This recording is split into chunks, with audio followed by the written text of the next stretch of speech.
8 വർഷം മുൻപാണ് കോളേജ് വിദ്യാർത്ഥിനിയായ പത്തനംതിട്ട വെച്ചുച്ചിറ സ്വദേശിനി ജസ്ന മരിയ ജെയിംസിനെ കാണാതായത്.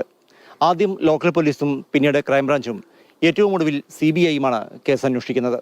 അന്വേഷണം അവസാനിപ്പിക്കാൻ അനുമതി തേടി 2 വർഷം മുൻപ് തിരുവനന്തപുരം ചീഫ് ജുഡീഷ്യൽ മജിസ്ട്രേറ്റ് കോടതിയിൽ CBI അപേക്ഷ നൽകിയിരുന്നു.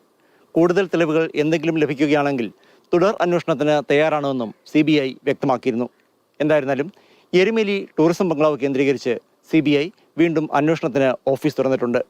പുതിയ എന്തെങ്കിലും തെളിവുകൾ ലഭിച്ചതിന്റെ അടിസ്ഥാനത്തിൽ അന്വേഷണം തുടരുന്നതിന്റെ ഭാഗമായാണോ ഓഫീസ് തുറന്നത് എന്ന കാര്യത്തിൽ ഇനിയും വ്യക്തതയില്ല. കൂടുതൽ ഉദ്യോഗസ്ഥർ അന്വേഷണത്തിന്റെ ഭാഗമായി വരും ദിവസങ്ങളിൽ ഈ കേന്ദ്രത്തിലേക്ക് എത്തിച്ചേരുമെന്നാണ് അറിയാൻ കഴിയുന്നത്. നിലവിൽ 6 മാസക്കാലത്തേക്കാണ് CBI ഈ ഓഫീസ് എടുത്തിരിക്കുന്നത് എന്നാണ് മനസ്സിലാക്കുന്നത്. ജസ്ന മരിയയെ കാണാനില്ല എന്ന് കാണിച്ച് 2018 മാർച്ച് 22-നാണ് പിതാവ് ജെയിംസ് വെച്ചൂച്ചിറ പോലീസ് സ്റ്റേഷനിൽ പരാതി നൽകുന്നത്.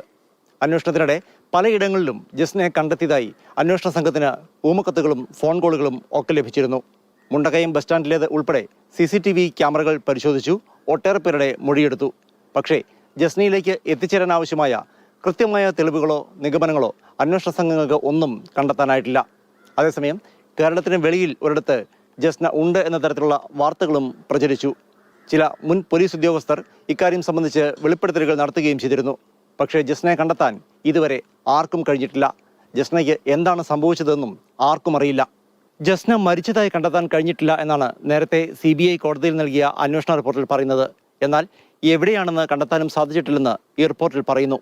6 ദിവസം കൂടി കഴിഞ്ഞാൽ, അതായത് മാർച്ച് മാസം 22-ാം തീയതിയായാൽ ജസ്ന മരിയ എന്ന പെൺകുട്ടിയെ കാണാതായിട്ട് 8 വർഷം തികയും. ജസ്നയ്ക്ക് എന്താണ് സംഭവിച്ചത് എന്ന് കണ്ടെത്താൻ അന്വേഷണ ഏജൻസിക്ക് ഇനിയെങ്കിലും കഴിയുമോ എന്നാണ് ജസ്നയുടെ കുടുംബവും സുഹൃത്തുക്കളും ഒക്കെ ചോദിക്കുന്നത്. ജസ്നയ്ക്ക് എന്തു പറ്റി എന്നെങ്കിലും അറിയാനുള്ള കാത്തിരിപ്പിലാണ് അവർ. Pradeep Joseph, Mathrubhumi news, Kottayam.